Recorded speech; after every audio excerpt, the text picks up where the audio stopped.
Many theologians have realized that the New Testament teaches that we are still to keep the law of God, that even our Savior said that not one jot or tittle will pass from the law of God till heaven and earth disappear. This is such a problem for theologians because most teach that some commandments have passed away. This is what they have been taught, so it is very hard for them to see it any other way. So instead of trying to reconcile the contradiction with what the Bible already established as truth, they invented a new term as a theological tool to discard the law of God, which is what they thought Paul was teaching. As a result, you may hear of the terms such as moral law or civil law being thrown around in a discussion pertaining to God's law in the New Testament.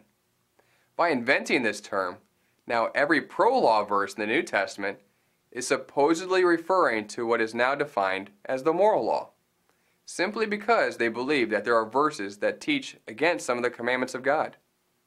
Thus, pro-law verses go into the moral law box, and verses in which Paul seems to be teaching against the law must be put in the Moses box. To them, problem solved. This is very creative theology. How creative is it? Search the whole Bible for the term moral law, and you'll find exactly how creative it is. It simply doesn't exist. It is only existing out of theological need, not because the Bible teaches it.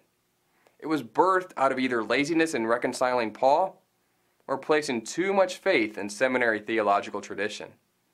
It was simply invented by men in the purpose to teach doctrines of men. There is even more to consider on this matter. If there is no definition in the Bible defining what consists of the moral law, then whose definition are we forced to use? We are then forced to use men's definition. This produces a rather disturbing result. So now we have men deciding for us which commandments of God are moral and which ones are not. This may seem like a strange question, but isn't it God that is to define what is moral for us and what is not? Isn't everything God commanded what is defined as moral, and everything breaking God's commandments considered immoral? Who are we, as beings created by God, to decide what is moral or immoral? Who gave us the right to invent such terms outside of the Bible, and why would we be comfortable with that? Who gave us the right to take on God's job in defining morality?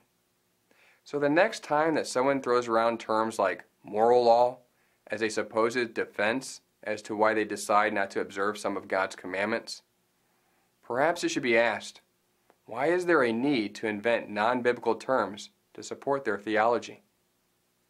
Just a thought.